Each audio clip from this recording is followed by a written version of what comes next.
আবারও বলতেছি, যদি আমার দ্বারা কেউ কষ্ট পেয়ে থাকে না, আমাকে যেন সবাই মাফ করে দেয়।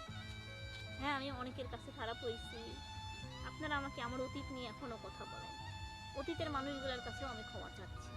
যেহেতু আমি তাদের কাছে অতীত হয়ে আছি, যেহেতু তারা আমাকে এখনও দেখে, আমি তার কাছেও ক্ষমা পাচ্ছি। হয়তো আমার কপালে হয়তো তাদের অভিশাপে লেগে গেছে, আমি মনে করি। আমাকে একজনে কালকে, আমি একজনকে বলতেছি, মানে আমি এক জায়গায় গেছি, তো বলতেছে যে আমার এরকম অসুস্থ হয়েছে, তো বলছে যে দুনিয়াতে পাপ করেছিস, পাপের ফল পাবি না।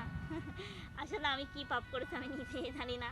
হ্যাঁ, আমি ভিডিও করি, গান বাজনা করি, ভাইয়াদের সাথে চলাফেরা করি, কিন্তু আমি কোনো সময় আমার ভাইয়ের বলতে পারবে আমি কোনো সময় কোনো লোকের, কোনো প্রবাসী, কোনো দেশবাসীর কোনো প্রতারণা করে কোনো কিছু নিয়েছি? যা পাঠাইছে যে ভাইদের মাধ্যমে, আমার ভাইরাই সাক্ষী আছে, কে কী দিয়েছে, আমার ঘরে যা কিছু আছে তাই। আমাকে সবসময় হেল্প করে থাকছে। আমার জ্যোৎস্না আপা, আমি তার ঋণ কখনো শোধ করতে পারবো না।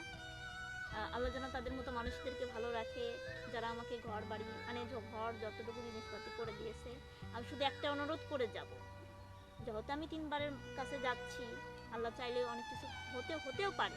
যদি আমার কথায় কথায় কোনো কিছু হয়ে যায়, আমি আমার ভাইদের কাছে একটা অনুরোধ করে যাব যে আমার সন্তান যেখানেই থাকুক, আমার এই বাড়িতে থাকুক, আমার এই বাড়িতে থাকবে না, কারণ এই বাড়ির পরিস্থিতি তেমন ভালো না, আমি নিজেই থাকতে পারি না, সেখানে আমি আমার সন্তানকে রাখতেও চাই না এরকম খারাপ পরিস্থিতির মধ্যে।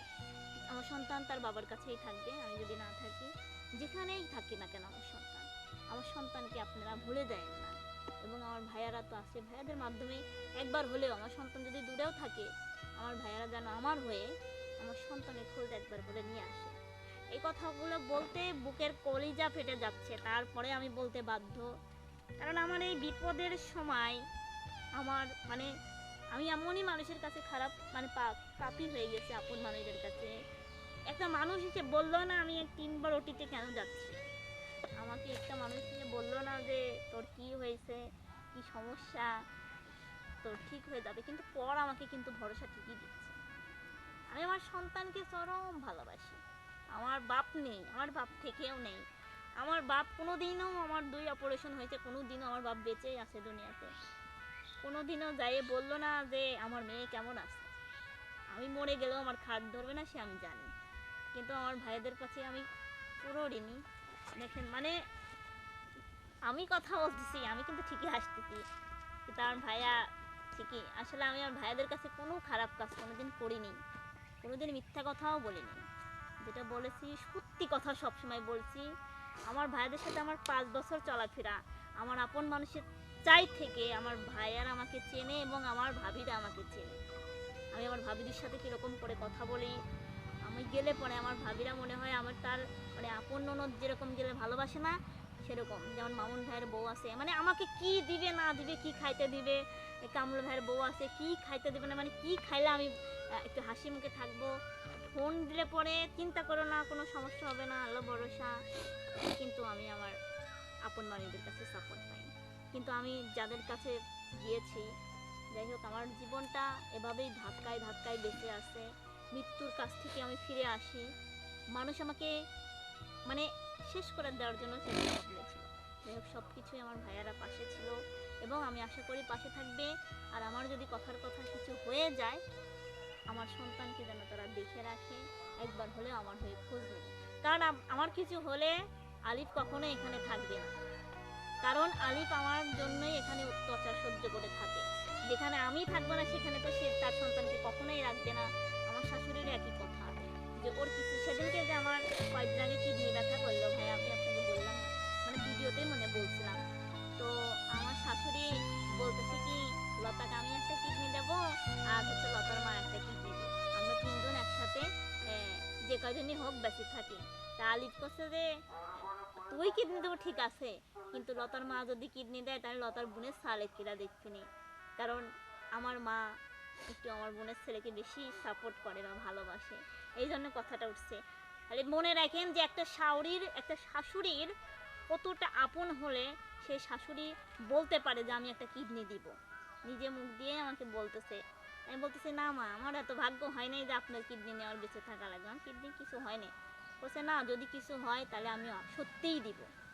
তাহলে আমি আমার শাশুড়িদের কোনো ক্ষতি করিনি, কোনো খারাপ কথা বলিনি, কোনো করিনি। আগে বোঝে নাই, অনেক অনেক অনেক কথা হয়তো হয়েছে, স্বাভাবিক। কিন্তু আসলে আমার শাশুড়িও আসবে, অপারেশনের আগে আসতে পারবে না, কারণ বোঝেনি তো সময় কম আছে। সময়। এই জন্য আমাকে বলছে অপারেশন করলে আমি শনি রবিবারের মধ্যে চলে যাব, তুমি চিন্তা করো না। আমার শ্বশুর বাড়ির লোক সবাই সাপোর্ট দেয়, যেটা আমার আপন বাড়িগুলো দেয় না। আমি তো বললামই আমার আপনের চাইতে পর ভালো, আমি তো সবসময় বলি। কিন্তু কিছু পরকে আপন করতে গিয়ে মানে আমি ঠিক হই, কিন্তু গুতা খাওয়ার পরে ঠিক হই। তো আমার আমার আসলে হাসি পায়, কারণ আমি আমি কাঁদলে পরে আমার বেটা কি কয় জানেন, আম্মু তুমি কাঁদি না, আমার কষ্ট হচ্ছে, এরকম কথা কিন্তু আমার সন্তান বলে। সত্যি কসম আল্লাহর। আমি কালকে রাত্রেবেলা কি যেন ভাবে কাঁদতেছি, বলছে আম্মু তুমি কাঁদি না, আমার কষ্ট হচ্ছে। আম্মু যদি কোনো গোরস্থানের ভিডিও দেখে, আম্মু হেনে মরি মরি, মানে ওখানে মরে গেলে যায়, তো এটা বলছে। তো যাই হোক, অনেক কথাই বললাম, আপনারা কেউ খারাপ মাইন্ডে নেবেন না। আর আমি কারোর কাছে টাকাও চাইতে আসিনি, সবার কাছে একটু ভালোবাসা চাইতে আসছি, শেষবারের মতো ভালোবাসা দিয়েন। আর আমি আরেকটা কথা বলে যাই, যেটা বলতে চাই বলিনি।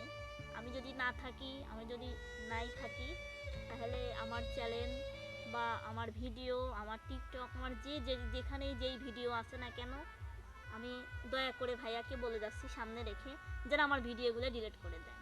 আমার যেন কোনো কিছু অনলাইনের জগতে না থাকে, কারণ আমি চাই না যে আমার এগুলো স্মৃতি হয়ে থাকুক, আমার সন্তান এগুলো দেখুক। আমার সন্তান যাতে আমাকে মনেই না করতে পারে যে আমি তার ছিলাম, কারণ আমি আমার সন্তানের জন্য বহুত কষ্ট করেছি। আমি আমার জীবনে বেঁচে থাকার জন্য অনেক যুদ্ধ করছি, আমি অনেক কষ্টও পাইছি, কিন্তু বলার মতো না। যাই হোক, আমার হাতে আপনারা হয়তো হঠাৎ করে বুঝতে পারবেন যে অপারেশন হয়েছে, কারণ আমি সময় নেই আমার কাছে, সত্য কথা বলতে। টাকা আজকে হলে মনে করেন রাতেই অপারেশন হয়ে যায়। ভাইয়াদেরকে আমি আগে থেকে এই জন্য বলে রাখতেছি যে সময় নেই, কারণ আমার মানে এত ব্যথা করতেছে, মনে হচ্ছে যে আমি নিজে নিজে করতে পারলেই বেঁচে যাবো, এরকম। তো অনেকে বলছেন যে এটা কি টিমার হয়েছে, মানে টিমার যেটা কি হয়েছে সেটা বলতে পারি না, তবে ভিতরে এরকম মনে করেন যে গোলের মতো বড় হয়ে গেছে, কিন্তু ব্যথা করে, মানে চুলকায়, যন্ত্রণা করে, মনে হয় যে কি যে একটা দৌড়াদৌড়ি পারতেছে, এরকম। ঠিক আছে, যাই হোক, ভাইয়া যদি কিছু বলেন তো বলেন। আমি অনেক কথা আমার ভালোবাসার মানুষদের কাছে বলে গেলাম, ভুল হলেও বলে গেলাম, ঠিক হলেও বলে গেলাম, যাতে তারা সময়ে বুঝতে পারে যে আমি মানুষটা কতটুকু ছিলাম, কতটুকু সঠিক ছিলাম। অনেক মানুষ আপনারা নিজেই কমেন্ট করবেন, অনেক মানুষ আমাকে ফোন দিয়ে বলছে যে তোমার সাথে কথা বললে মনে হয় না তুমি অন্য রকম মানুষ, কিন্তু মানুষের সাথে কথা বলতে গেলে তারা ফোনই ধরে না। আমি কোনো কিছু নিয়ে বড়াই করব কি? আমার কি আর চেহারা আছে? আমি কি আমার ভাইয়ের সুন্দরী বোন? আমি কি আমার ভাইয়ের স্বাভাবিক বোন যে আমার ভাইরা জোর করে বলবে যে আমার বোন বলে এখানে হাত ধরে দেওয়ার একটা ব্যাপার? আমাকে যদি কেউ ভালোবাসে শুধু দয়া করে আমার যদি কেউ আপন ভাবে, সেটা হচ্ছে আমার আপনের মানুষ, সে আমাকে ভালোবাসে। আর যে ভালোবাসে সে খারাপ পরিস্থিতির মধ্যেও থেকে যায়, সে সুন্দর খুঁজে না। আর যে ভালোবাসে না সে সুন্দরই খুঁজে না।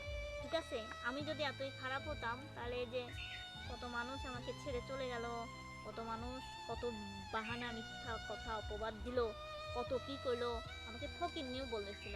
আসলে আমি ফকিন্নিরা ঠিক আছে, তবে তাদের মতো নয়। যাই হোক, আমার ভাইয়েরা পাশে ছিল, এই জন্য আমি অনেক অনেক সাহস পাই, এখনো পাই। তবে আমি আপনাদের দোয়ায় সব কিছু মনে করি। যাই হোক, অনেক কথা বললাম, এখন ভাইয়া কিছু বললে বলেন।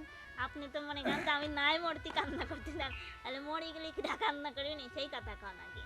যদি নাই মরতি মানুষ চোখের বাড়ি শেষ করে, তাহলে মরে গেলে কি কান্না করি কোন তো দেখি। আসলে সহযোগিতা আমার করেন, কিছু ভাবিরা বলার একটু নেই, সহযোগিতা করেন। যে দায়িত্বটা দিয়ে গেল। আসলে আমি একটা সেটা কথা বড় বলবো, কথা নাই, বড় কথা আল্লাহ তাআলা ওকে সুস্থতা দান করুক। অসুখ সবারই হয়, এর চাইতে অনেক অনেক অসুখ মানুষের হয় যারা আইসিইউতে থাকে। একটা মানুষ আইসিইউতে তখনই থাকে যখন তার জান থাকে না, সেই অবস্থায় আল্লাহ তাআলা অনেক মানুষকে দুনিয়াতে আবার পাঠায়, সুস্থ করে দেয়। ঠিক সেরকম তোমাকেও সুস্থ করে দিক, পরেরটা পরে দেখা যাবে। আল্লাহর কাছে সবাই একটু দোয়া করবেন, যেহেতু এবারটা একটু রিস্ক পার হয়ে গেছে, অনেক বড় হয়ে গেছে। আল্লাহ যেন ওকে সুস্থতা দান করে। এটুকুই, কিছু বলার নেই, সব কিছু বলে গেছে। আর হয়তো বলতে পারেন যে ভাই রিপোর্ট কবেকার, এই রিপোর্ট 10 দেখান। তারিখে, এই যে 10 হ্যাঁ, 10 তারিখ। 10 জুনে রিপোর্ট দেখেন, এই যে কম্পিউটার 10 জুনে রিপোর্টে, বুঝছেন, রিপোর্ট গত পরশু দিনকে রিপোর্ট। এই তো ঠিক আছে, সবাই ভালো থাকবেন, সুস্থ থাকবেন, লতার জন্য দোয়া করবেন। আর কেউ যদি ভালোবাসার মানুষ একটু আগে আসতে চান, 10,000 টাকার মতো কম পাচ্ছে না, সেটা হয়তো এই 4 দিনে 5 দিনের মধ্যে যদি একটু সম্ভব হয়, একটু চেষ্টা করবেন, এটুকুই। তা না হলে তো ইনশাল্লাহ নসিবে যেটা আছে সেটা হবেই, একটু অপছন্দ করতে হবে। সবাই ভালো থাকবেন, সুস্থ থাকবেন, লতার জন্য একটু দোয়া করবেন।